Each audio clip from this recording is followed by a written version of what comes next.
ये कहानी किसी काल्पनिक फिल्म की नहीं, बल्कि एक ऐसी सच्ची और रोंगटे खड़े कर देने वाली घटना पर आधारित है जो आज भी उत्तर प्रदेश के एक छोटे से गांव में मशहूर है। इस कहानी का ताल्लुक एक ऐसी बुरी शक्ति से है जिसे हम सिफली जिन कहते हैं। ये बात साल 2016 की है, जब समीर अपने पुश्तैनी घर की मरम्मत करवाने के लिए अपने गांव वापस लौटा था। वो घर पिछले 20 सालों से बन पड़ा था और गांव के किनारे एक पुराने पीपल के पेड़ के पास स्थित था। समीर एक पढ़ा लिखा और शहर में रहने वाला लड़का था, जो इन सब भूत प्रेत की बातों पर यकीन नहीं करता था। गांव के बड़े बुजुर्गों ने उसे आगाह किया था कि उस घर में शाम के बाद अकेले मत रुकना, लेकिन समीर ने उनकी बातों को हंसी में उड़ा दिया और पहले ही दिन वहां रुकने का फैसला किया।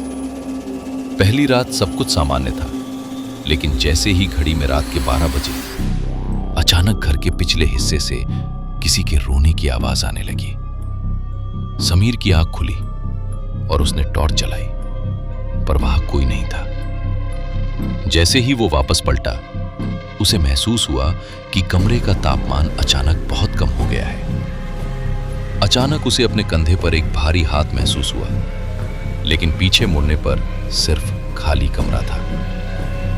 उसे लगा कि शायद ये उसका वहम है और वो फिर से सो गया। अगले दिन समीर को घर के तहखाने बेसमेंट में एक पुरानी काली किताब और कुछ जले हुए कोयले मिले। उसे समझ नहीं आया कि ये सब क्या है, लेकिन गांव के मौलवी साहब ने उसे देखते ही पहचान लिया। उन्होंने समीर को चेतावनी दी कि ये एक खबीस जिन का काम है, जिसे बरसों पहले किसी ने यहां कैद करने की कोशिश की थी।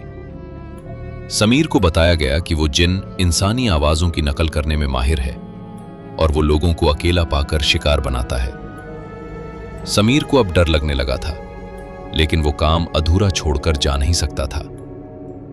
तीसरी रात समीर अपने कमरे में बैठा था, तभी उसे बाहर से अपनी मां की आवाज सुनाई दी। समीर, केटा दरवाजा खोलो, मैं बाहर खड़ी हूं। समीर चौंक गया, क्योंकि उसकी मां तो शहर में थी, वो गांव कैसे आ सकती थी। वो दरवाजे की तरफ बढ़ा, लेकिन अचानक उसे मौलवी साहब की बात याद आई कि वो जिन आवाजों की नकल करता है। उसने खिड़की से झांक कर देखा तो नीचे कोई नहीं था, बस एक काला साया खड़ा था जिसकी लंबाई कम से कम 8 फीट थी। उस साए की आंखें अंगारे की तरह लाल थीं और वो सीधे समीर की खिड़की की ओर देख रहा था। समीर ने जल्दी से आयतल कुर्सी पढ़ना शुरू किया।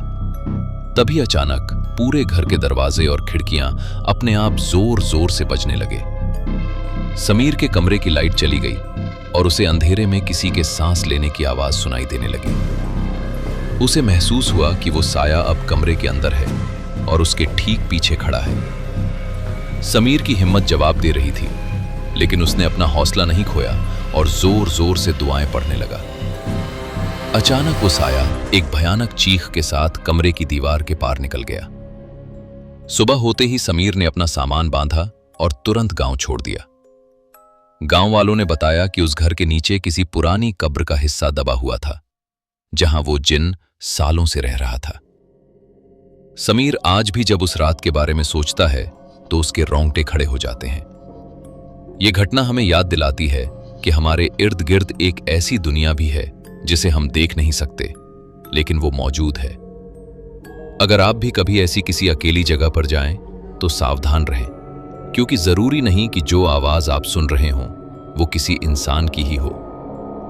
अंधेरे में छिपे साए हमेशा सच नहीं होते, पर वे खतरनाक जरूर होते हैं।